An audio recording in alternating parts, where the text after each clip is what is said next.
Good morning everyone. समस्त को मो बेसी खकाइबी यूट्यूब चैनल रे बहुत बहुत स्वागत एवं अभिनंदन। आशा करुच्ची आपण मैंने समस्ते भलरे अछंती। तो आज रही आपण सोशल स्टडीज पेडागोजी रु बछा बछा किसी इंपोर्टेंट प्रश्न जहाँकि आपणकर ओटीटी एग्जाम बहुत ही हेल्पफुल रहिबो। तो लर्नर्स जो मैंने ए चैनल रे प्रथम थर विजिट करछंती से माने चैनल टी को सब्सक्राइब करके बेल आइकन को प्रेस करदे, जहाँफल आग को आसुवा प्रत्येक वीडियो नोटिफिकेशन सर्वप्रथम आपण पाक पहुँच।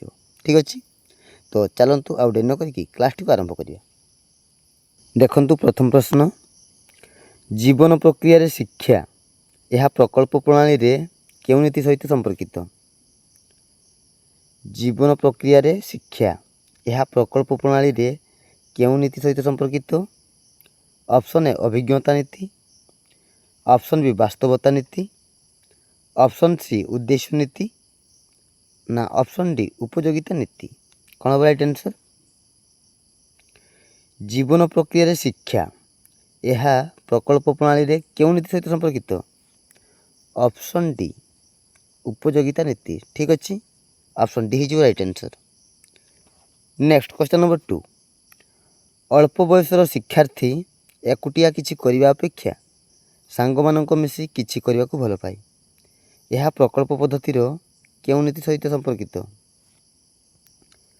अल्प बयसर शिक्षार्थी एकुटिया किछि करिबा अपेक्षा सांग मानक सह मिसी किछि करिबा को भल पाए, यह प्रकल्प पद्धतिर केउ नीति सहित संपर्कित? उद्देश्य नीति, कर्म तत्परता नीति, अभिज्ञता नीति ना पारस्परिक सहयोग नीति। कौन हम राइट आंसर? ऑप्शन बी कर्म तत्परता नीति। ठीक अच्छे, option B is right answer, कर्म तत्परता नीति। नेक्स्ट क्वेश्चन नंबर 3, अभिज्ञतार शिक्षा यह केउ पद्धतिर नीति सहित संपर्कित? ऑप्शन ए प्रकल्प, ऑप्शन बी पर्यवेक्षण, ऑप्शन सी सर्वे ना ऑप्शन डी क्षेत्र पर्यटन। कौन हम राइट आंसर?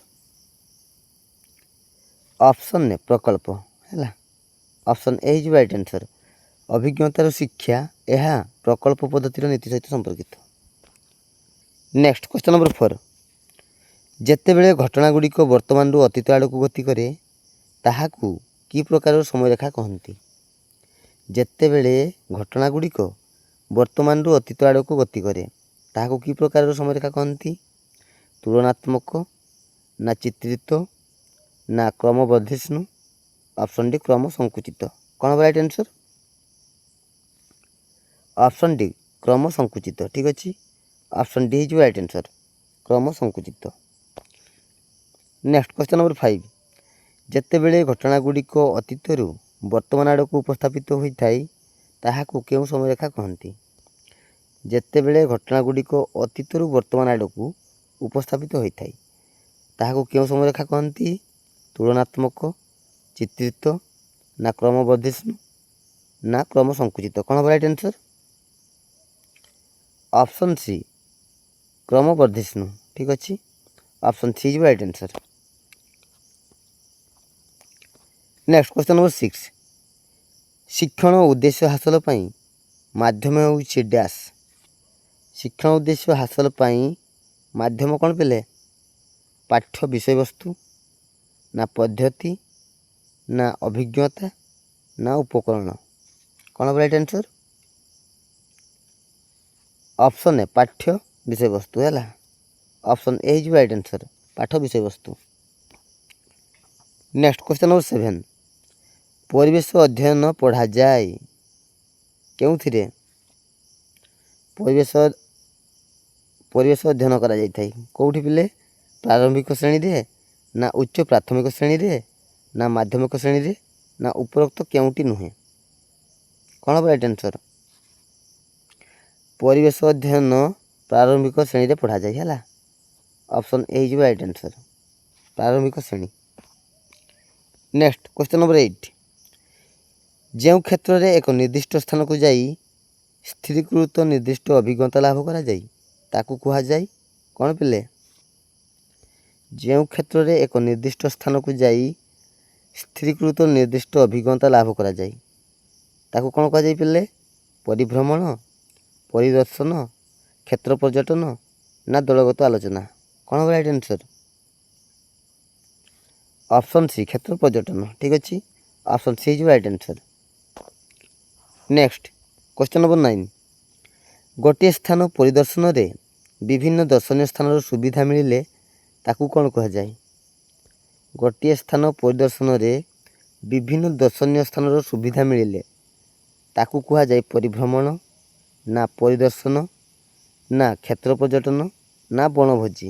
କ'ଣ ହେବ ରାଇଟ୍ ଆନ୍ସର୍? ଅପସନ୍ ଏ ପରିଭ୍ରମଣ ହେଲା। ଅପସନ୍ ଏ ହେଇଯିବ ରାଇଟ୍ ଆନ୍ସର୍, ପରିଭ୍ରମଣ। Next question number 10। କେତେ ମସିହାରେ ଡକ୍ଟର କିଲପାଟ୍ରିକ୍ ପ୍ରକଳ୍ପ ପଦ୍ଧତିର ସୂତ୍ରପାତ କରିଥିଲେ? କେତେ ମସିହାରେ ଡକ୍ଟର କିଲପାଟ୍ରିକ୍ ପ୍ରକଳ୍ପ ପଦ୍ଧତିର ସୂତ୍ରପାତ କରିଥିଲେ?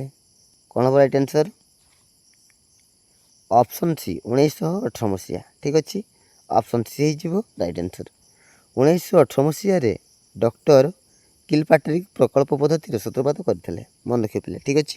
Next question number 11। ଅଭିଜ୍ଞତା ନୀତି କେଉଁ ପଦ୍ଧତି ସହିତ ସମ୍ପର୍କିତ? ଅଭିଜ୍ଞତା ନୀତି କେଉଁ ପଦ୍ଧତି ସହିତ ସମ୍ପର୍କିତ? ଅପସନ୍ ଏ ପ୍ରକଳ୍ପ, ଅପସନ୍ ବି ପର୍ଯ୍ୟବେକ୍ଷଣ, ଅପସନ୍ ସି ବର୍ଣ୍ଣନା ଓ ଆଲୋଚନା ନା ଅପସନ୍ ଡି ବକ୍ତୃତା ପ୍ରଦର୍ଶନ ଓ ଆଲୋଚନା? କ'ଣ ହେବ ରାଇଟ୍ ଆନ୍ସର୍? ଅପସନ୍ ଏ ପ୍ରକଳ୍ପ। ଠିକ୍ ଅଛି, ଅପସନ୍ ଏ ହେଇଯିବ ରାଇଟ୍ ଆନ୍ସର୍, ପ୍ରକଳ୍ପ। Next question number 12।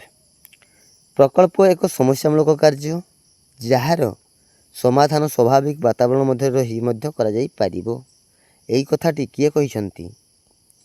ପ୍ରକଳ୍ପ ଏକ ସମସ୍ୟାମୂଳକ କାର୍ଯ୍ୟ ଯାହାର ସମାଧାନ ସ୍ୱାଭାବିକ ବାତାବରଣ ମଧ୍ୟରେ ରହି ମଧ୍ୟ କରାଯାଇପାରିବ। ତ ଏକଥା କିଏ କହିଥିଲେ? କିଲପାଟ୍ରିକ୍, ଷ୍ଟିଭେନସନ୍, ଜନ୍ ଡ୍ୟୁଇ ନା ମେରିଆ ମଣ୍ଟେସରି? କ'ଣ ହେବ right answer? Option B Stevenson. ଠିକ୍ ଅଛି, ଅପସନ୍ ବି ହେଇଯିବ right answer. Next question number 13। ନିର୍ଦ୍ଦିଷ୍ଟ ପ୍ରଣାଳୀରେ ଶିକ୍ଷଣ ପ୍ରକ୍ରିୟା ପରିଚାଳନା କରିବାକୁ କ'ଣ କୁହାଯାଏ?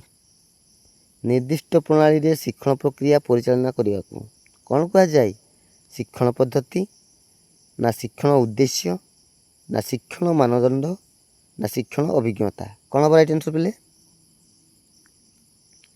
ଅପସନ୍ ଏ ଶିକ୍ଷଣ ପଦ୍ଧତି। ଠିକ୍ ଅଛି, ଅପସନ୍ ଏ ହେଇଯିବ ରାଇଟ୍ ଆନ୍ସର୍, ଶିକ୍ଷଣ ପଦ୍ଧତି। Next question number 14। ନିମ୍ନୋକ୍ତ କେଉଁଟି ସାମାଜିକ ବିଜ୍ଞାନ ଶିକ୍ଷାଦାନର ଆଗ୍ରହ ଉଦ୍ଦେଶ୍ୟ ସମ୍ପର୍କିତ? ନିମ୍ନୋକ୍ତ କେଉଁଟି ସାମାଜିକ ବିଜ୍ଞାନ ଶିକ୍ଷାଦାନର ଆଗ୍ରହ ଉଦ୍ଦେଶ୍ୟ ସମ୍ପର୍କିତ? କ'ଣ ହେବ ରାଇଟ୍ ଆନ୍ସର୍? ଅପସନ୍ ଏ ବିଭିନ୍ନ ପ୍ରକାର ଚିତ୍ର ମାନଚିତ୍ର ସଂଗ୍ରହ କରେ, ଅପସନ୍ ବି ସାମାଜିକ ବିଜ୍ଞାନ ଶିକ୍ଷାରେ ଆଗ୍ରହ ପ୍ରକାଶ କରେ, ଅପସନ୍ ସି ଐତିହାସିକ ନାଟକରେ ଭାଗ ନିଏ, ଅପସନ୍ ଡି ଉପରୋକ୍ତ ସମସ୍ତ। ଠିକ୍ ଅଛି, ତ ଅପସନ୍ ଡି ହେଇଯିବ ରାଇଟ୍ ଆନ୍ସର୍। ଠିକ୍ ଅଛି, ଉପରୋକ୍ତ ସମସ୍ତ। Next question number 15। ଶିକ୍ଷାଦାନ ଫଳରେ ଶିକ୍ଷାର୍ଥୀ ଆଚରଣରେ ଯେଉଁ ପରିବର୍ତ୍ତନ ହୁଏ ତାହା କାହା ଦ୍ୱାରା ଜଣାପଡ଼େ? ଶିକ୍ଷାଦାନ ଫଳରେ ଶିକ୍ଷାର୍ଥୀ ଆଚରଣରେ ଯେଉଁ ପରିବର୍ତ୍ତନ ହୁଏ ତାହା କାହା ଦ୍ୱାରା ଜଣାପଡ଼େ ପିଲେ? ମୂଲ୍ୟାୟନ, ସାକ୍ଷାତକାର, ମୂଲ୍ୟ ନିର୍ଦ୍ଧାରଣ ନା ଅଭିଜ୍ଞତା ପ୍ରକାଶ? କ'ଣ ହେବ ରାଇଟ୍ ଆନ୍ସର୍? ଅପସନ୍ ଏ ମୂଲ୍ୟାୟନ। ଠିକ୍ ଅଛି, ଅପସନ୍ ଏ ହେଇଯିବ ରାଇଟ୍ ଆନ୍ସର୍, ମୂଲ୍ୟାୟନ। Next question number 16। ନିମ୍ନ ସମସ୍ୟା ଅଥବା ବିଷୟଗୁଡ଼ିକ ମଧ୍ୟରୁ କେଉଁଟି ସର୍ବେକ୍ଷଣ ପଦ୍ଧତି ଦ୍ୱାରା ପଢ଼ାଯାଇପାରିବ ନାହିଁ? ନିମ୍ନ ସମସ୍ୟା ଅଥବା ବିଷୟଗୁଡ଼ିକ ମଧ୍ୟରୁ କେଉଁଟି ସର୍ବେକ୍ଷଣ ପଦ୍ଧତି ଦ୍ୱାରା ପଢ଼ାଯାଇପାରିବ ନାହିଁ? ଅପସନ୍ ଏ ସ୍ଥାନୀୟ ପରିବେଶ, ଅପସନ୍ ବି ନିର୍ଦ୍ଦିଷ୍ଟ ଗ୍ରାମର ସ୍ୱାକ୍ଷରତା, ଅପସନ୍ ସି ବିମାନ ଘାଟି, ଅପସନ୍ ଡି ପୁରାତନ ମନ୍ଦିର? କ'ଣ ହେବ ରାଇଟ୍ ଆନ୍ସର୍? ଅପସନ୍ ସି ବିମାନ ଘାଟି। ଠିକ୍ ଅଛି, ଅପସନ୍ ସି ହେଇଯିବ ରାଇଟ୍ ଆନ୍ସର୍, ବିମାନ ଘାଟି। Next question number 17। ପ୍ରକଳ୍ପ ପଦ୍ଧତିର ସୋପାନଗୁଡ଼ିକ ମଧ୍ୟରୁ କେଉଁ କ୍ରମଟି ଠିକ୍? ପ୍ରକଳ୍ପ ପଦ୍ଧତିର ସୋପାନଗୁଡ଼ିକ ମଧ୍ୟରୁ କେଉଁ କ୍ରମଟି ଠିକ୍ ଅଛି? ଅପସନ୍ ଏ ପ୍ରକଳ୍ପ ନିର୍ବାଚନ, ତାପରେ ଯୋଜନା, ତାପରେ ମୂଲ୍ୟାୟନ, ତାପରେ ସମ୍ପାଦନ। ऑप्शन बी योजना प्रकल्प निर्वाचन संपादना मूल्यांकन। ऑप्शन सी प्रकल्प निर्वाचन योजना संपादना मूल्यांकन। ऑप्शन डी कौन सी नुहे कौन राइट आंसर ऑप्शन सी प्रकल्प निर्वाचन तापर योजना संपादना मूल्यांकन। ठीक अच्छे तो option C is right answer मन रखे पे। नेक्स्ट क्वेश्चन नंबर 18 निम्न केउ पद्धति काम करी शिखिबा उपर गुरुत्व दिए। निम्नलिखित मध्यरु केउ पद्धति काम करी शिखिबा उपर गुरुत्व देई थाई। सर्वेक्षण पद्धति क्षेत्र भ्रमण पद्धति ना प्रकल्प पद्धति ना ऑप्शन डी उपरोक्त मध्यरु कोनोटी नुहे कौन राइट आंसर ऑप्शन सी प्रकल्प पद्धति। ठीक अच्छे option C is right answer प्रकल्प पद्धति। Next question number 19 next question number 19 देख पे वर्तमान पाठ्यपुस्तक गुड़िक निम्न केउ पद्धति उपरे पर्यवेसित। वर्तमान पाठ्यपुस्तक गुड़िक निम्न केउ पद्धति उपरे पर्यवेसित प्रकल्प पद्धति ना क्षेत्र भ्रमण पद्धति ना शिक्षण कार्य भित्तिक ना ऑप्शन डी सर्वेक्षण पद्धति कौन राइट आंसर पे ऑप्शन सी शिक्षण कार्य भित्तिक। ठीक अच्छे option C is right answer शिक्षण कार्य भित्तिक। नेक्स्ट क्वेश्चन नंबर 20 निम्नलिखित केउ योजना बा आईन शिक्षार्थी केन्द्रिक व्यवस्था उपर गुरुत्व देइछि। निम्नलिखित केउ योजना बा आईन शिक्षार्थी केन्द्रिक व्यवस्था उपर गुरुत्व देइछि। ऑप्शन ए जातीय पाठ्यक्रम योजना 2005 ऑप्शन बी शिक्षा अधिकार आईन 2009 ऑप्शन सी उभय ए और बी ना ऑप्शन डी उपरोक्त मध्यरु केउटी नुहे कौन राइट आंसर निम्नलिखित केउ योजना बा आईन शिक्षार्थी केन्द्रिक व्यवस्था उपर गुरुत्व देइछि। उभय जातीय पाठ्यक्रम योजना आउ आईन शिक्षा अधिकार आईन है ऑप्शन सी है राइट आंसर ए और बी उभय। नेक्स्ट क्वेश्चन नंबर 21 दलगत कार्य संबंध में केउ तथ्यटी भूल। दलगत कार्य संबंध में केउ तथ्यटी भूल कौन राइट आंसर ऑप्शन सी यह निम्न श्रेणी पर उपयोगी है ऑप्शन सी राइट आंसर है यही तथ्यटी कौन अच्छी भूल रही है यह निम्न श्रेणी पर उपयोगी तो option C right answer. Next question number 22 केउ गुड़िक शिक्षण कार्यर उपादान केउ गुड़िक शिक्षण कार्यर उपादान कौन राइट आंसर पे ऑप्शन ए उद्देश्य आनंद आह्वान स्वतःस्फूर्त अंशग्रहण है तो option A is right answer मन रखिए पे। नेक्स्ट क्वेश्चन नंबर 23 गोटे देशर मानचित्र केउ प्रकार मानचित्र। गोटे देशर मानचित्र केउ प्रकार मानचित्र कांथटणा तथ्यभित्तिक जरीब ना भूपृष्ठ संबंधी कौन राइट आंसर गोटे देशर मानचित्र है यह हूँ कांथटणा मानचित्र option A is right answer कांथटणा। नेक्स्ट क्वेश्चन नंबर 24 उच्च नीच दर्शाउथिबा मानचित्र को कौन कहती। उच्च नीच दर्शाउथिबा मानचित्र को कौन कहती रिलीफ मानचित्र ना जरीब ना स्थान वर्णना ना ऑप्शन डी तथ्य भित्तिक कौन राइट आंसर उच्च नीच दर्शाउथिबा मानचित्र को रिलीफ मानचित्र बोली कह जाए है option A is right answer relief मानचित्र। नेक्स्ट देख पिले क्वेश्चन नंबर 25 शेष प्रश्न पृथ्वीर आकृति सह सामंजस्य रखी एक निर्दिष्ट मान साहाय्य तैयारी करा जाउथिबा पृथ्वीर प्रतिकृति को कौन कह जाए। पृथ्वीर आकृति सह सामंजस्य रखी एक निर्दिष्ट मान साहाय्य तैयारी करा जाइथिबा पृथ्वीर प्रतिकृति को कौन कह जाए मानचित्र कह जाए ना चार्ट ना गोलक ना समयरेखा कौन राइट आंसर ऑप्शन सी गोलक। ठीक अच्छे option C is right answer गोलक बोली कह जाए। तो पिले यही थिला आपनक पई सोशल स्टडीज पेडागोजी रु किछि बछा बछा इंपोर्टेंट प्रश्न तो प्रत्येक प्रश्न को मन रखा चेष्टा करेंगे। ठीक अच्छे आ वीडियो जब भल लगी लाइक करने को भूलि लाइक करदे निज सांगसाथी मानक सेयार करदे।